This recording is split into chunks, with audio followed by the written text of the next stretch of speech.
दुर्गा पूजा की तैयारी। कलकत्ता के शोरगुल वाले इलाके में, जहां इमारतें एक दूसरे से सटकर खड़ी थीं और गलियों में हमेशा भीड़ रहती थी, एक छोटी सी गली थी जिसे सप्तमी गली के नाम से जाना जाता था। इस गली के एक कोने में एक पुराना 2 मंजिला घर था।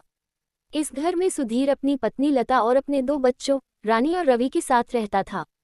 जैसे जैसे दुर्गा पूजा नजदीक आ रही थी, घर में खुशी और उत्साह का माहौल था। हवा में मिठाई और ताजे फूलों की महक घुलने लगी थी। गली के हर कोने में पूजा पंडाल बनाए जा रहे थे। इस साल रानी और रवि ने तय किया था कि वे पंडाल को सजाने में अपने दादाजी, जो गांव से आने वाले थे, की मदद करेंगे। मम्मी, क्या दादाजी कल आ जाएंगे? रानी ने उत्सुकता से पूछा। हाँ बेटा, वह सुबह की ट्रेन से आ रहे हैं, लता ने मुस्कुराते हुए जवाब दिया। अगले दिन जैसे ही दादाजी घर पहुंचे, घर का माहौल और भी खुशनुमा हो गया। उन्होंने बच्चों को गले लगाया और उनके लिए कुछ छोटे छोटे तोहफे दिए। रानी और रवि ने उन्हें पंडाल ले जाने के लिए लगभग खींच ही लिया। पंडाल में सुधीर और उनके दोस्तों ने पंडाल का ढांचा तैयार कर दिया था। अब उसे सजाने का काम बाकी था। दादाजी ने पुराने दिनों की कहानी सुनाते हुए कहा, जब मैं छोटा था तो हम लोग बांस और मिट्टी से पंडाल बनाते थे, लेकिन आज तो सब कुछ बदल गया है।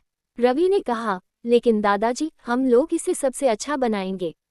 दादाजी ने बच्चों को पंडाल के लिए फूल और पत्ते इकट्ठा करने के लिए कहा। रानी और रवि ने खुशी खुशी पास के बगीचे से गेंदे के फूल और केले के पत्ते तोड़कर लाए। दादाजी ने उन्हें सिखाया कि किस तरह इन फूलों और पत्तों से सुंदर मालाएं और सजावट की चीजें बनाई जा सकती हैं।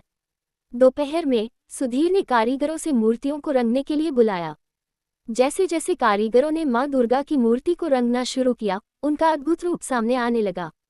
माँ दुर्गा के हाथों में हथियार, शेर और महिषासुर का दानव, सब कुछ बहुत ही जीवंत लग रहा था।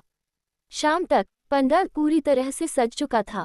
रंग बिरंगी लाइटें जगमगा रही थीं, फूलों की खुशबू पूरे माहौल में फैल गई थी और पंडाल के बीच में माँ दुर्गा की भव्य मूर्ति चमक रही थी।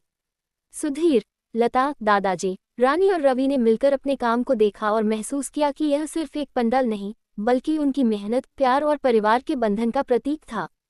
उस शाम जब सब लोग एक साथ बैठे थे, दादाजी ने कहा, ये सिर्फ पूजा की तैयारी नहीं है, बल्कि यह एक साथ आने और एक दूसरे के करीब रहने का मौका है। यही दुर्गा पूजा का असली मतलब है। रानी और रवि ने मुस्कुराते हुए एक दूसरे की तरफ देखा। उन्हें समझ में आ गया था कि दुर्गा पूजा का असली जादू पंडाल की खूबसूरती में नहीं, बल्कि उन पलों में छिपा है जो उन्होंने परिवार के साथ मिलकर बनाए थे।